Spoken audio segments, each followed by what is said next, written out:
يا أيها المؤمنون أوصي نفسي بتقوى الله فقد فاز المتقون.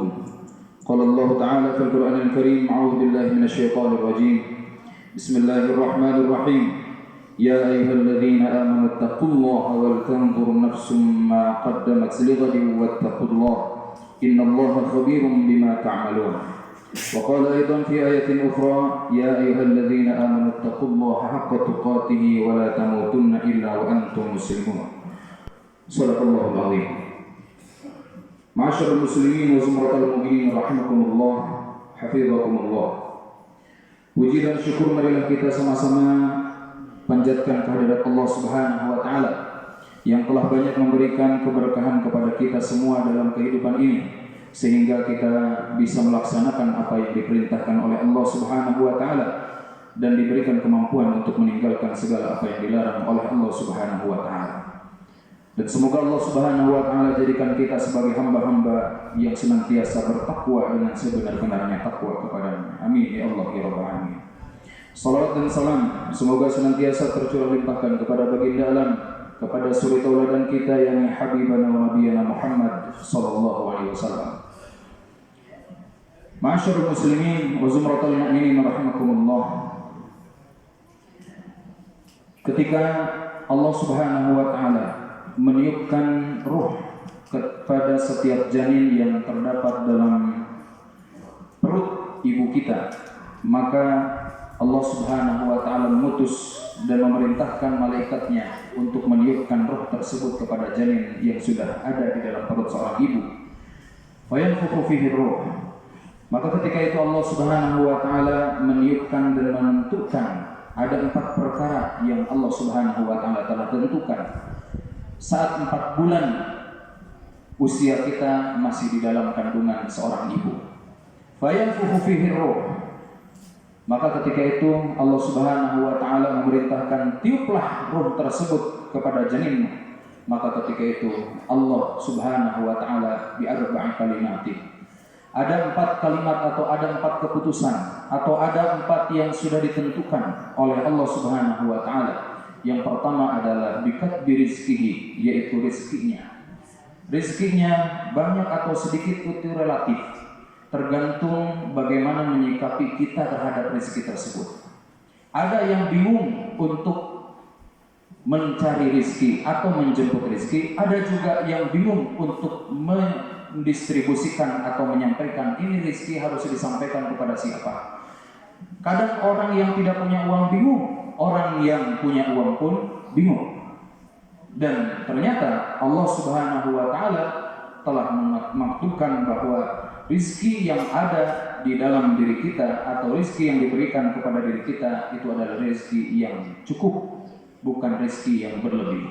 Kalau ada yang berlebih dan merasa berlebihan, maka ada rizki orang lain yang Allah titipkan kepada diri kita. Bikatbi rizkihi wa ajalihi, yang kedua adalah ajalnya. Wa syaqiyyun wa amalihi, wa syaqiyyun aw sa'idun. Yang ketiga adalah wa amalihi, amalnya. Apakah lebih banyak kebaikannya atau keburukannya? Dan yang terakhir adalah dia hidup akan senang, bahagia, atau dia sempit atau melarat. Maka keempat ini sudah ditentukan oleh Allah Subhanahu wa taala, tapi sering sesuatu yang sudah ditentukan oleh Allah Subhanahu wa taala kita meragukan ketentuan Allah Subhanahu wa taala. Contoh dalam perihal rezeki. Dan rezeki ini jangan dipandang bahwa hanya materi atau hanya uang saja.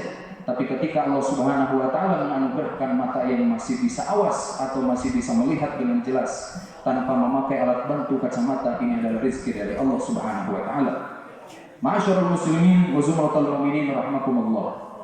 Maka ketika kita dilahirkan, terucaplah kalimat adzan, Allahu akbar, Allahu akbar, Allahu akbar, Allahu akbar, dan seterusnya di telinga sebelah kanan kita yang diucapkan oleh lisan daripada orang tua kita. Maka ketika itulah otomatis kita menjadi orang yang beriman kepada Allah Subhanahu wa taala karena dipengaruhi oleh keimanan daripada orang tua kita. Meskipun iman itu tidak dapat diwarisi, akan tetapi iman itu bisa terus didistribusikan atau ditransfer kepada anak-anak kita, kepada generasi-generasi kita. Ma'asyiral muslimin wa sumratul mu'minin rahimakumullah. Tentu ketika kita mengucapkan kalimat la ilaha illallah Muhammadur Rasulullah, terkadang kita hanya mengetahui terjemahan daripada kalimat tersebut tanpa mendalami apa maksud dan tujuan daripada kalimat tersebut. Ternyata Allah Subhanahu wa taala mempunyai maksud yang banyak ketika kita mengucapkan la ilaha illallah Muhammadur Rasulullah. Maka setidaknya ada 11 pengertian atau 11 cabang daripada la ilaha illallah. Di antaranya adalah la khaliqa illallah. Tidak ada maha pencipta kecuali Allah Subhanahu wa taala. Tidak ada yang menciptakan masalah tanpa solusi. Selalu Allah Subhanahu wa taala inna ma'al usri yusra, senantiasa berbarengan antara masalah dengan solusi.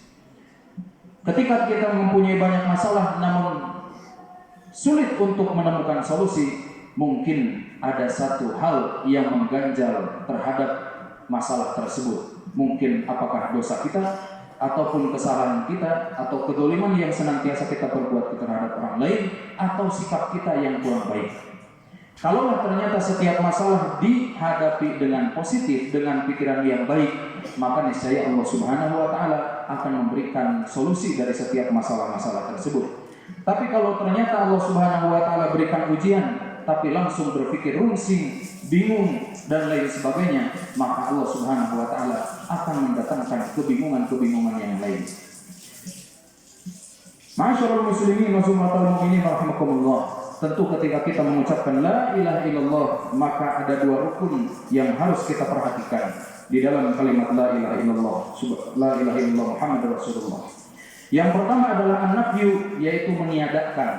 Meniadakan di sini adalah maksudnya apa? Meniadakan seluruh bentuk Tuhan yang menafikan atau apa? Yang menyekutukan kepada Allah Subhanahu wa taala. Menghilangkan itu semua. Yang pertama, biasanya dan banyak orang-orang atau manusia di antara hamba Allah Subhanahu wa taala atau makhluk-makhluk Allah Subhanahu wa taala, yang pertama adalah menuhankan an-nafsu, yaitu hawa nafsu mereka. Kumaha cek atanapina digugu atanapina gugu nafsuna. Ketika saya beribadah, maka kumaha saya. Ketika kita melaksanakan sholat, selagi ada qadha dalam ilmu fikih, maka saya akan melakukan qadha tersebut. Padahal urgensi qadha itu apa? Tujuan qadha itu apa? Dan banyak di antara kaum muslimin ketika dia meninggalkan sholat fardu, maka dia melaksanakan sholat fardu dirapel dengan sholat fardu yang lain, yaitu qadha. Ini adalah sebuah kelalaian yang luar biasa, bahkan bisa dijadikan salah satu sesuatu hal yang mengkufuri atas segala nikmat-nikmat Allah Subhanahu wa taala. Yang kedua adalah al-asnam, tidak boleh menuhankan, yaitu patekong atau patung-patung atau berhala-berhala yang sering dilakukan oleh orang-orang jahiliyah dulu, dan ternyata orang-orang jahiliyah zaman sekarang pun banyak yang menyembah kepada selain Allah Subhanahu wa taala, yaitu kepada berhala dan lain sebagainya, maupun kepada jimat dan lain sebagainya, ataupun mempercayai apa yang disebutkan atau apa yang direkomendasikan oleh paranormal. Padahal kalau kita mengetahui bahwa kalau kita datang atau seseorang datang ke paranormal, berarti orang yang datang tersebut tidak normal. Yang selanjutnya, al-jin wal malaikat. Kita tidak boleh menuhankan jin dan para malaikat. Selagi malaikat itu suci di hadapan Allah Subhanahu wa taala dan dimuliakan oleh Allah Subhanahu wa taala, maka kita tidak boleh sebagai makhluknya untuk menuhankan makhluknya. Yang keempat adalah al-anbiya, yaitu para rasul dan para nabi.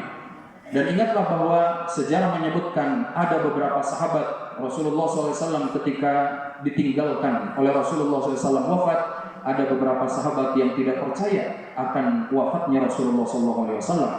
Maka ketika itu Abu Bakar As-Siddiq memberikan kesadaran kepada mereka dan memberikan pemahaman kepada mereka bahwa Nabi Muhammad itu bukan Tuhan kalian ataupun bukan Gusti atau Rabb kalian, akan tetapi Nabi Muhammad adalah penyampai daripada risalah Allah Subhanahu wa taala. Yang selanjutnya adalah taghut, yang senantiasa membuat hukum-hukum di luar jalur daripada agama Islam atau syariat Islam. Yang terakhir adalah ar-ruhban wal ahbar, yaitu para alimul ulama. Tidak boleh kita menuhankan alimul ulama, kiai, ajengan dan lain sebagainya. Apabila ada satu kesalahan, maka kita wajib untuk mengingatkannya. Ataupun apabila ada satu perintah yang tidak sesuai dengan syariat Islam, maka wajib hukumnya kita harus menolak. Akan tetapi kalaulah ternyata perintah tersebut tidak jauh, bahkan tidak menyeleweng daripada aturan syariat Allah Subhanahu wa taala, maka wajib kita ikuti. Yang rukun yang kedua adalah al-itsbat, yaitu mengokohkan diri atau menetapkan diri ini dan hati ini bahwa Allah Subhanahu wa taala adalah satu-satunya Tuhan yang wajib kita sembah. Ma'asyiral muslimin wa zumratal mu'minin rahimakumullah. Maka marilah sama-sama kita berintrospeksi kepada Allah Subhanahu wa taala, terkhusus dalam diri kita semua, dalam hati kita semua. Apakah masih ada sesuatu yang kita tuhankan selain Allah Subhanahu wa taala? Ataukah mungkin sesuatu yang kita damba-dambakan, kita takut kehilangan sesuatu tersebut sehingga kita lebih takut kehilangan sesuatu tersebut dibanding kehilangan Allah Subhanahu wa taala, ataulah seperti apa? Maka kita semua diwajibkan untuk berintrospeksi dan mengevaluasi diri sejauh mana makna la ilaha illallah Muhammadur Rasulullah ini tertanam dalam diri kita dan hati-hati kita. Semoga Allah Subhanahu wa taala jadikan diri kita sebagai orang-orang yang senantiasa kokoh dalam keimanan dan ketakwaan kepadanya. Amin. Amin ya Allah ya rabbal alamin. Ma'asyiral muslimin wa rahimakumullah. Mudah-mudahan khutbah yang singkat ini bisa menambah keimanan kita kepada Allah Subhanahu wa taala, dan mudah-mudahan Allah Subhanahu wa taala jadikan kita sebagai orang-orang yang muttaqin, orang-orang yang senantiasa bertakwa kepada Allah Subhanahu wa taala. Amin. Amin ya Allah ya rabbal alamin. Barakallahu li wa lakum wa lisa'iril mu'minina wal mu'minat innahu ghafurur rahim.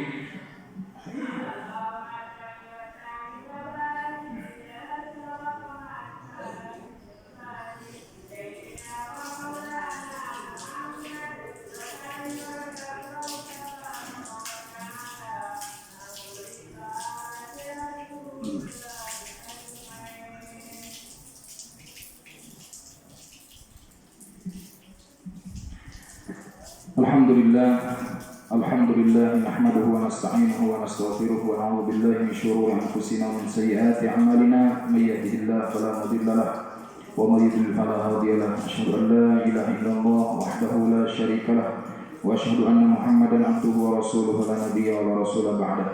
Qala Allah ta'ala fil Qur'anil Karim, a'udzu billahi minasyaitonir rajim. Bismillahirrahmanirrahim. يا أيها الذين آمنوا اتقوا الله وقولوا قولا سديدا يصلح لكم أعمالكم يغفر لكم ذنوبكم ومن يطع الله ورسوله فقد فاز فوزا عظيما.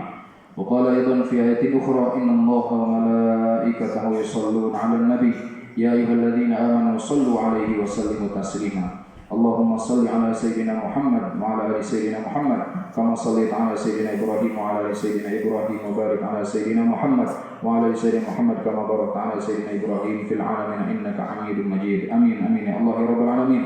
اللهم اغفر للمؤمنين والمؤمنات والمسلمين والمسلمات الأحياء منهم والأموات إنك سميع قريب مجيب دعوات يا قاضي الحاجات.